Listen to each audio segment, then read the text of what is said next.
ગાવડીને સંભળાવું એ પહેલાં 90 વર્ષ ઉપરના હોય એમના આશીર્વાદથી અને 90 વર્ષથી નીચેના હોય એમની શુભેચ્છાથી હું ગાઉં છું. મારી 90 વર્ષની ઉંમર તો ઠીક છે, પણ હું કેન્સરનો પેશન્ટ છું.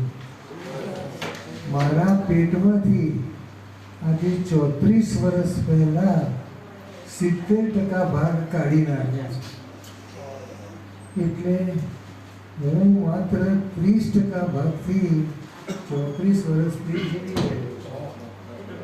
આ બધી વાતો કહેવામાં આમાં કોઈ જૈન હોય તો હું એકદમ ચુસ્ત જૈન છું. એનો બહુ એક જ જૈન હશે તે સમજી જશે. પાલીતાણામાં જંબુદ્વીપ જે ગ્રીનિચ બુકમાં જેનું નામ છે એ આખું જૈન દેરાસર પાયાથી શિખર સુધી મેં બનાવ્યું છે. પૈસો લીધા